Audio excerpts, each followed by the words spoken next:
जी बिल्कुल, तो तस्वीरां ਅਸੀਂ ਦਿਖਾਉਂਦੇ ਰਹੋ पंकज, तस्वीरां ਤੁਸੀਂ ਦਿਖਾਉਂਦੇ ਰਹੋ ਕੀ ਹਲਚਲ ਅਸੀਂ ਆਪਣੇ ਦਰਸ਼ਕਾਂ ਤੱਕ ਪਹੁੰਚਾਉਂਦੇ ਰਹੀਏ। ਗੱਲਬਾਤ ਤੁਹਾਡੇ ਨਾਲ ਜਾਰੀ ਰਹੇਗੀ।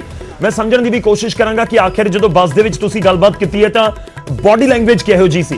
आम तौर पर असीं हमेशा गलबात करते हैं कि जदों कोई मीटिंग या कोई वड्डा अहम फैसला कोई लैण जा रहा हुंदा तो बॉडी लैंग्वेज बहुत अहम हुंदी है।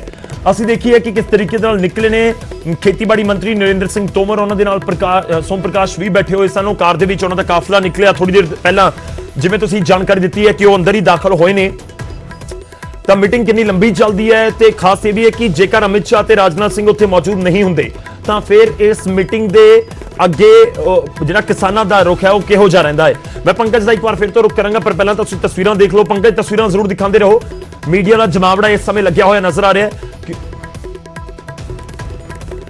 क्योंकि मीडिया का जमावड़ा भी दिखाना इस करके जरूरी है क्योंकि इस समय पूरी दुनिया भर दी नजरां ने इस पूरे प्रोटेस्ट के उत्ते।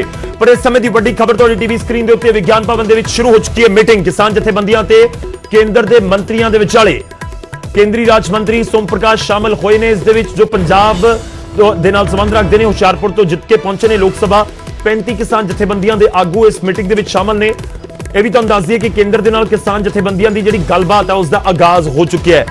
3 बजे का टाइम दिता गया सी, तकरीबन 3:20 ते पूरी जिहड़ी मीटिंग है, मीटिंग का सिलसिला शुरू हो चुका है।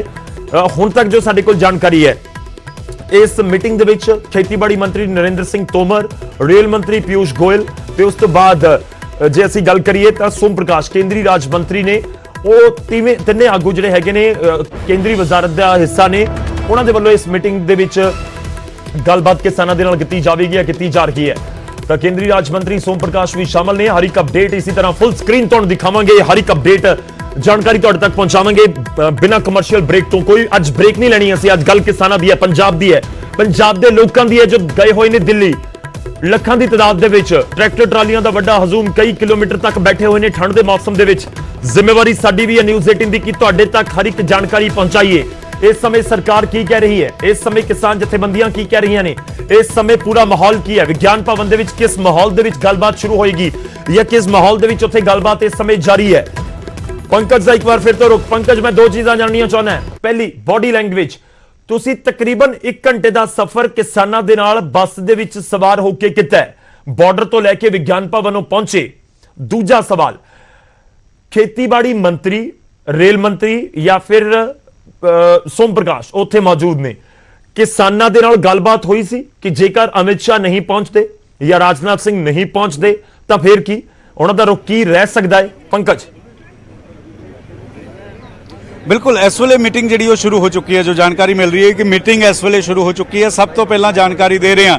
और इस मीटिंग दे विच नरेंद्र सिंह तोमर खेतीबाड़ी मंत्री मौजूद ने, इस मीटिंग दे विच रेल मंत्री पीयूष गोयल मौजूद ने, इस मीटिंग दे विच सोम प्रकाश एमओएस इंडस्ट्री वो मौजूद ने। क्योंकि जी 13 नवंबर को मीटिंग हुई सी, 13 नवंबर की मीटिंग दे विच भी ये तीनों ही ਜਿਹੜੇ ਨੇ ਮੰਤਰੀ ਮੌਜੂਦ ਸੀਗੇ। 8 ਘੰਟੇ मीटिंग ਚੱਲੀ ਸੀ 13 ਤਰੀਕ ਨੂੰ, ਉੱਥੋਂ ਹੀ मीटिंग शुरू ਹੋਏਗੀ। ਕਿਸਾਨਾਂ ਨੇ ਇਹ ਕਿਹਾ ਕਿ ਅੱਜ ਅਸੀਂ ਆਪਣੀ ਗੱਲ ਰੱਖਣ ਨਹੀਂ ਆਏ, ਅੱਜ ਕੇਂਦਰ ਸਰਕਾਰ ਦੀ ਗੱਲ ਸੁਣਨ ਆਏ ਆ। ਕੇਂਦਰ ਸਰਕਾਰ ਕੀ ਸੋਚ ਰਹੀ ਹੈ, ਕੇਂਦਰ ਸਰਕਾਰ ਦੇ ਦਿਲ 'ਚ ਕੀ ਹੈ, ਕੇਂਦਰ ਸਰਕਾਰ ਦੇ ਮਨ 'ਚ ਕੀ ਹੈ, ਅੱਜ ਸਿਰਫ ਔਰ ਸਿਰਫ ਕੇਂਦਰ ਸਰਕਾਰ ਦੀ ਸੁਣਾਂਗੇ। ਕੇਂਦਰ ਸਰਕਾਰ ਕੀ ਸੋਚਦੀ ਹੈ। ਜਦੋਂ ਜਿੰਨੇ ਕਿਸਾਨ ਜਥੇਬੰਦੀਆਂ ਸੀਗੀਆਂ, 30 ਜਥੇਬੰਦੀਆਂ ਦੇ ਨਾਲ ਨਿਊਜ਼ 18 ਦੀ ਲਗਭਗ 1 ਘੰਟਾ ਗੱਲਬਾਤ ਹੋਈ ਹੈ ਪੂਰੇ ਬੱਸ ਦੇ ਵਿੱਚ। ਉਹ ਕਹਿ ਰਹੇ ਸੀਗੇ ਕਿ ਅਸੀਂ ਕਾਨੂੰਨ ਵਾਪਸ ਨਹੀਂ ਹੋਵਾਂਗੇ ਤੇ ਵਾਪਸ ਨਹੀਂ ਮੁੜਾਂਗੇ, ਅਸੀਂ ਅੱਜ ਸੁਣਾਂਗੇ ਅੱਜ ਕੇਂਦਰ सरकार की कहती है, उस तो बाद साडी आपसी मीटिंग होएगी, उस तो बाद ही कोई फैसला लवांगे। और अगर कानून वापस नहीं लिते जाते तो अंदोलन चलेगा। अंदोलन इस तो भी वड्डा होएगा। अंदोलन इस करके वड्डा होएगा क्योंकि कह रहे थे कि बहुत सारे ट्रैक्टर ट्रालियां जे तैयार ने। और तस्वीरां तुसी लगातार देखते रहो, इत्थे कवरेज जी है सिर्फ और सिर्फ पंजाब हरियाणा या नैशनल मीडिया नहीं बल्कि इंटरनेशनल मीडिया भी आई हुई है। इंटरनेशनल मीडिया दी भी नज़रां ने। इत्थे बाहर सिक्योरिटी देखो कितनी टाइट है क्योंकि पिछली मीटिंग च इन्नी हलचल नहीं सीगी, पिछली मीटिंग च इन्नी सिक्योरिटी नहीं सीगी, पिछली मीटिंग च इन्नी मीडिया नहीं सीगी, पिछली मीटिंग च अंदोलन नहीं सीगा।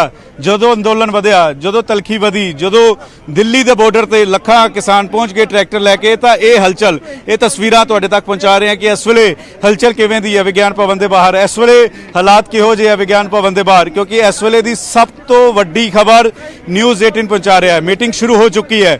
मीटिंग जिहड़ी है खेतीबाड़ी मंत्री दे नाल चल रही है। 35 ਜਥੇਬੰਦੀਆਂ ਨੇ 35 ਜਥੇਬੰਦੀਆਂ ਵਿੱਚ 32 ਪੰਜਾਬ ਤੋਂ ਇਲਾਵਾ ਬਾਕੀ ਜਥੇਬੰਦੀਆਂ ਵੀ ਨੇ। ਹਰਿਆਣਾ ਦੇ ਗੁਰਨਾਮ ਸਿੰਘ ਵੀ ਸੀਗੇ। ਗੁਰਨਾਮ ਸਿੰਘ ਹੋਰਾਂ ਨੂੰ ਵੀ ਜਾਂਦੇ ਹੋਏ ਪੁੱਛਿਆ ਕਿ ਤੁਸੀਂ ਸਰਕਾਰਾਂ ਦੇ ਬੈਰੀਕੇਡਿੰਗ ਬਹੁਤ ਤੋੜੇ, ਕੀ ਹੁਣ ਕੇਂਦਰ ਸਰਕਾਰ ਨਾਲ ਗੱਲ ਕਰੋਗੇ, ਕੇਂਦਰ ਸਰਕਾਰ ਸੁਣਵਾਈ ਕਰੇਗੀ? ਤਾਂ ਗੁਰਨਾਮ ਸਿੰਘ ਹੋਰਾਂ ਨੂੰ ਜ਼ਿਆਦਾ ਉਮੀਦਾਂ ਨਹੀਂ ਸੀਗੀਆਂ। ਗੁਰਨਾਮ ਸਿੰਘ ਹੋਰੀ ਕਹਿ ਰਹੇ ਸੀਗੇ ਜ਼ਿਆਦਾ ਉਮੀਦਾਂ ਨਹੀਂ ਨੇ ਔਰ ਸ਼ਾਇਦ ਮੀਟਿੰਗ ਦੇ ਵਿੱਚ ਗੱਲ ਨਾ ਬਣੇ। ਹੋਰ ਵੀ ਜਥੇਬੰਦੀਆਂ ਨਾਲ ਹਰਮੀਤ ਸਿੰਘ ਕਾਦੀਆਂ ਨੇ ਬਾਰੀਕੀ ਦੇ ਨਾਲ ਇੱਕ ਗੱਲ ਸਮਝਾਈ। ਹਰਮੀਤ ਸਿੰਘ ਕਾਦੀਆਂ ਨੇ ਕਿਹਾ किसी की गल सिर्फ MSP ਨੂੰ ਲੈ ਕੇ ਨਹੀਂ ਹੈ, गल सिर्फ ਮੰਡੀਆਂ ਨੂੰ ਲੈ ਕੇ ਨਹੀਂ ਹੈ। ਉਹਨਾਂ ਨੇ ਕਈ ਸਾਰੇ ਪੁਆਇੰਟ ਗਿਣਾਏ। ਉਹਨਾਂ ਨੇ ਕਿਹਾ ਕਿ ਜਿਹੜੀ ਕੰਟਰੈਕਟ ਫਾਰਮਿੰਗ ਹੈ, ਕੰਟਰੈਕਟ ਫਾਰਮਿੰਗ ਦੇ ਉਹਨਾਂ ਨੇ ਨੁਕਸਾਨ ਦੱਸੇ। ਹਰਮੀਤ ਸਿੰਘ ਕਾਦੀਆਂ ਨੇ ਦੱਸਿਆ ਕਿ ਇਸ ਦੇ ਨਾਲ ਜੋ ਕੋਰਟ ਨਹੀਂ ਕਿਸਾਨ ਜਾ ਸਕਣਗੇ ਉਸ ਦਾ ਕਿਵੇਂ ਨੁਕਸਾਨ ਹੋਏਗਾ, ਉਸ ਬਾਰੇ ਵੀ ਜ਼ਿਕਰ ਕੀਤਾ। ਕਈ ਸਾਰੇ ਉਹਨਾਂ ਨੇ ਦੱਸੇ। ਤਾਂ ਜਿੰਨੇ ਕਿਸਾਨ ਆਗੂ ਸੀਗੇ ਉਹਨਾਂ ਨੂੰ ਪੁੱਛਿਆ ਗਿਆ ਕਿ ਅਗਰ ਤੁਹਾਨੂੰ ਉਮੀਦਾਂ ਜ਼ਿਆਦਾ ਨਹੀਂ ਹੈ, ਤੁਹਾਨੂੰ ਲੱਗਦਾ ਹੈ ਕਿ ਕੇਂਦਰ ਸਰਕਾਰ ਮਸਲੇ ਦਾ ਹੱਲ ਨਹੀਂ ਕਰੇਗੀ, ਤਾਂ ਫਿਰ ਮੀਟਿੰਗ 'ਚ ਆਉਣ ਦਾ ਵਜ੍ਹਾ ਕੀ ਸੀ? ਤਾਂ ਕੇਂਦਰ ਸਰਕਾਰ ਨਾਲ ਮੀਟਿੰਗ ਕਰਨ ਦੀ ਵਜ੍ਹਾ ਕਿਸਾਨ ਆਗੂਆਂ ਨੇ ਦੱਸੀ ਕਿ ਅਸੀਂ ਕਿਸੇ ਵੀ ਗੱਲਬਾਤ ਤੋਂ ਪਿੱਛੇ ਹਟਣ ਨੂੰ ਤਿਆਰ ਨਹੀਂ ਆ। ਅਸੀਂ ਇਹ ਨਹੀਂ ਚਾਹੁੰਦੇ ਕਿ ਕੱਲ ਨੂੰ ਕੇਂਦਰ ਸਰਕਾਰ ਕਵੇ ਕਿ ਅਸੀਂ ਗੱਲਬਾਤ ਨਹੀਂ ਕੀਤੀ। ਕੇਂਦਰ ਸਰਕਾਰ ਮਸਲਾ ਸੁਲਝਾਉਣਾ ਚਾਹੁੰਦੀ ਸੀ। ਇਸ ਕਰਕੇ ਅੱਜ ਸਿਰਫ ਔਰ ਸਿਰਫ ਕੇਂਦਰ ਸਰਕਾਰ ਦੀ ਸੁਣਨ ਆਏ ਆ। ਕੇਂਦਰ ਸਰਕਾਰ ਦੇ ਮਨ ਵਿੱਚ ਕੀ ਹੈ? ਗੌਰਵ,